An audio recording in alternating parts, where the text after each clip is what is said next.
Good afternoon. My name is Joseph Lloyd and I source cars for people on a professional basis. Although most of the cars I source are between £1,000 and £5,000, very often I've been asked to show something a little bit cheaper on the channel, and so I came up with No Budget Reviews, the series where we look at cars that you can buy in good condition with an MOT for under £1,000 and you can enjoy driving. We don't film this in an expensive manner, we don't use separate microphones, we don't use fluid head tripods, we don't even use a DSLR, but we do have a lot of fun.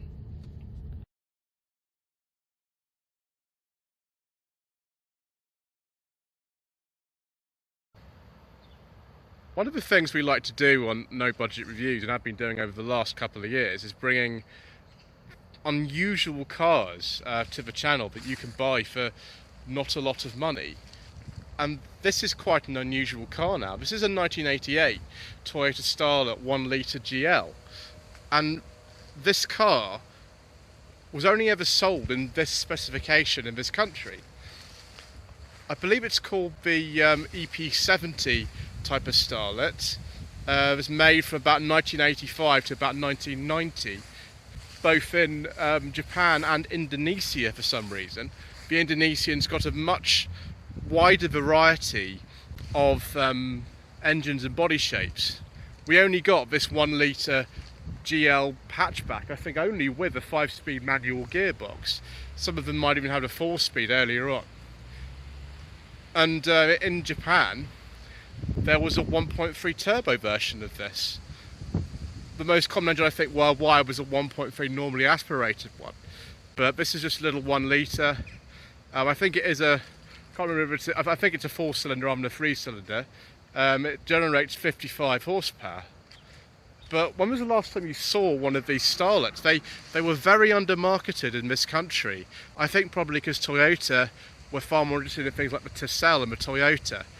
When this car was introduced about 1985, the AE sort of 82 and 86 generation of Corolla was the sort of big seller, and you know, the A86 is quite a darling of sort of people these days. But Starlet's not very much talked about.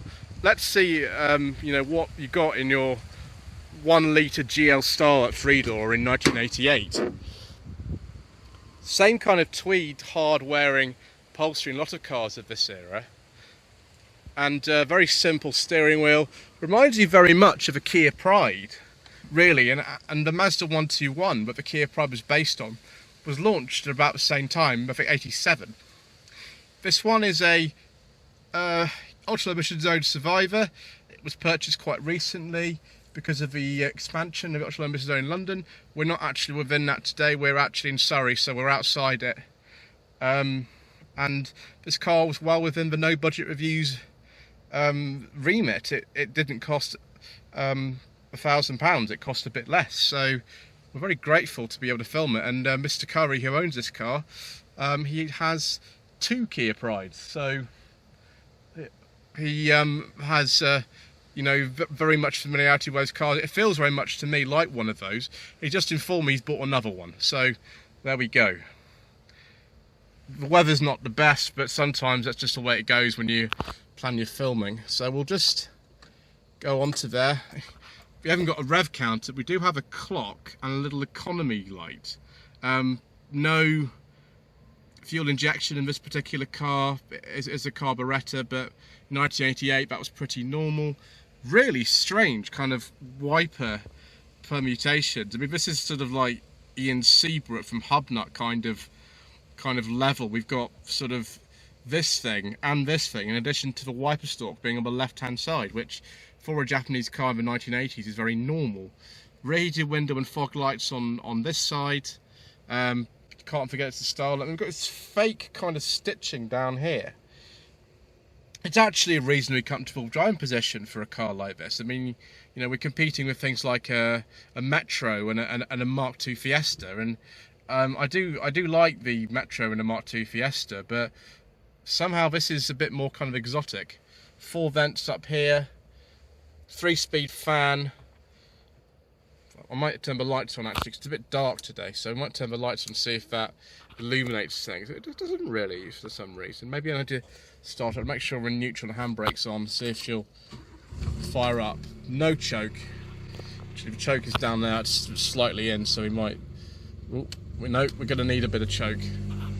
No, you still don't get the illumination of the heater controls in here. You can hear the engine sort of running away there. We've got an original Toyota stereo in here too, along, I don't know what that's supposed to be. Maybe that's supposed to be the other part of the stereo if that's what you want. But there's another one down here. And your personal guide to Toyota and our after sales service. I might get a copyright infringement if I use that, so we won't do that. Cigarette lighter, the most useless glove box I've ever seen. My secret mission documents are not going in there. But we have got a shelf on top of there, so we're just going to have to put them there for now. Door pockets of what we used to use before we had things like, let's turn it off for a sec. Fuel is precious. What we used to use before we had sat-navs and things in the door pocket. And of course, before we had mobile phones, a member's handbook probably tells you where call boxes are if you break down. Internally adjustable door mirrors. Now that's not a given on a 1980s car at all. Volkswagen Polos very often didn't have those. And they're on both sides. You've got a pop-up sunroof, which I'm not going to use because I don't want water leaking into this car. Very typical Japanese sort of 70s, 80s to have this little piece of trim on the door card like this kind of fake metallic, but I don't know if that's real metal or not. It probably isn't. But again, hard-wearing tweed style fabric with sort of vinyl plastic kind of lower bit. Door pockets are really small, probably because it's only a 3-door, and if you close that, it's going to sort of bang against you. No adjustable height seat belt, but that's not too much of a surprise really. Someone like a Maestro has those, but those were quite innovative cars. There's the bonnet release with the choke lever, and I actually got this is luxury, a separate fuel flap release and boot release. Right, let's do this sort of quickly because it is a bit damp outside. Just actually pull both of those so we can take a look at them, and shut this door and take the key out because we don't want someone stealing it. Right, just pause here. Well, viewers, you've got to press that button to take the key out, which is why it wasn't coming out. Let's continue. Right, so we've got fuel flap in there, and metal cap as well. It's very, very typical of the period. Nice rear wiper, and you know, that's not guaranteed a rear wash wipe on a car at this time at all. Let's lift that up. Oh wow, the struts actually still work. Fantastic, that's really good. So we've got a similar kind of size to something like a Metro or a Nova. There is the spare wheel, which I would like to say has been untouched since 1988, but I don't think it has been. But it's a full size one. I think these are either 13 or 14 inch wheels on this car. They're 13 inches. Glad to see I get something right for a change. You can see that this car was originally designed not to have a fog light, because I just kind of slapped it on there. Again, it's not something that's unusual for Japanese cars of this era. That's the kind of thing that tends to happen a lot. I think the design is reasonably kind of pleasing. We've got this unusual sort of funny belt line on it. Right, I better have a look at the engine bay very quickly before I actually get rained on too much. Here is the little 1 litre engine. It's 999cc. It's generating something like 55 horsepower. 12 valve cylinder head rather than an 8 valve, that's interesting. Not really much to go wrong in here compared to the modern cars. Everything is Very easy to see. There's the air cleaner there. It's a breakthrough reservoir. I think that's the coolant there. There's the washer fluid. It's all in different places than what I would have imagined, but it's all here. And down there's the gearbox. Classic front engine, front wheel drive, and you can actually see the CV gator through there. That's how much access we have. And look at this. There's the oil filter just there on the front of the engine. I don't actually know if this has a cam belt or a cam chain. A lot of Toyota models do have chain-driven engines, but I wouldn't like to say because I wasn't able to find that out when I was doing some research. But there we go. It's probably one of the early opportunities you'll get to see the inside of a Toyota Starlet engine bay. Oh, viewers, why do I have to do this to myself?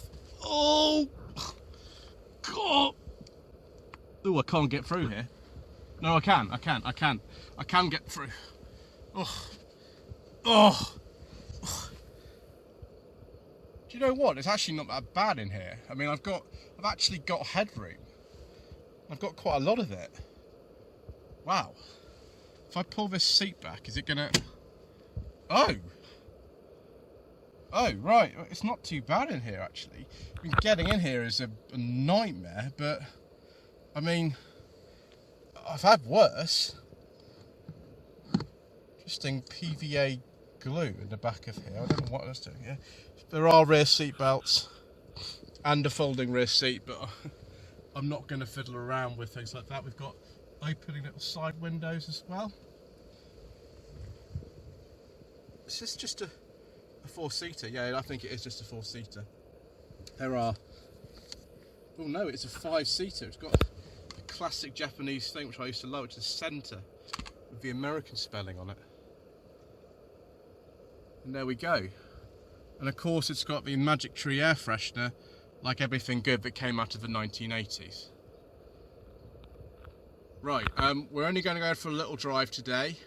We're not going to go too far for various reasons, but we'll just go for a little drive. I think probably on some private land today.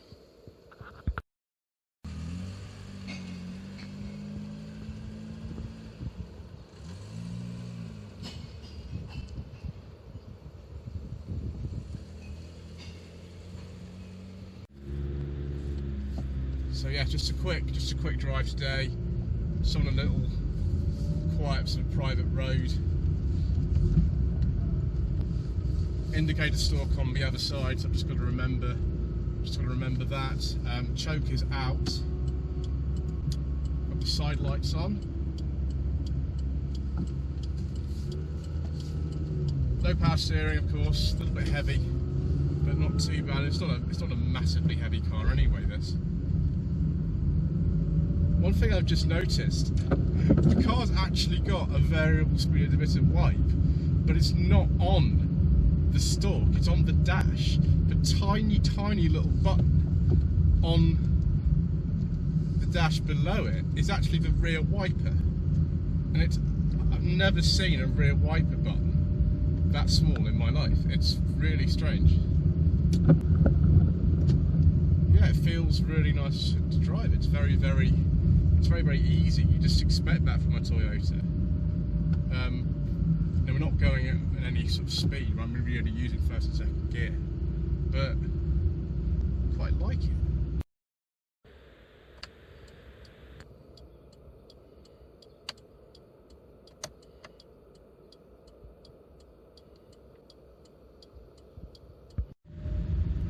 Okay, the steering is a little bit heavier than I imagined, because I just turned round.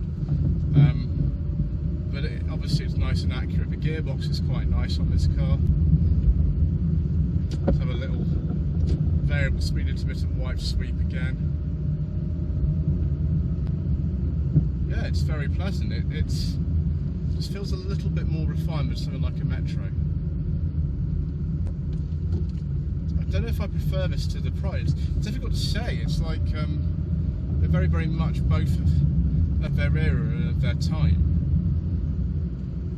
and this engine seems perfectly adequate for driving around town. I mean, motorway use, I don't really want to think about it. Maybe we want that 1.3 turbo. But yeah, what a little treat this car is.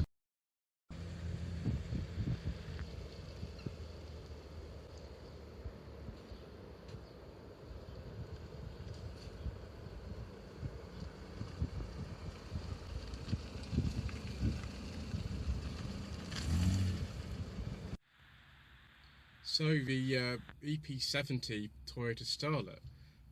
To be honest, before I was off the opportunity to film this car, I didn't really know anything about these, and they are still just a fascinating thing to me. I've noticed actually the speakers are on the bottom of the dash rather than the door of this car, even though this is a full Toyota system. It's difficult to know sort of what to say in terms of recommending buying this over something like a Fiesta or a Metro or a Mark II Polo, all of which we've had on my channel, and the Kia Pride. I mean, from Jude's point of view, he's had multiple Kia Pride. He's got 3 at the moment, and you know, this does seem very similar to one of those, which isn't really a surprise. Toyota and Mazda launching their designs within a couple of years of each other. This one, you know, is probably less famous than the than Mount 121 or the Pride. But yes, I've quite enjoyed it, really. It's a interesting little car. They're very rare and undermarketed over in this country, certainly, but probably better known in other parts of the world. So anyway, thank you ever so much indeed for watching this episode of No Budget Reviews. Please don't forget to subscribe to the channel, like this video, and to leave a comment below. I do hope you enjoyed it and found it fascinating as I did.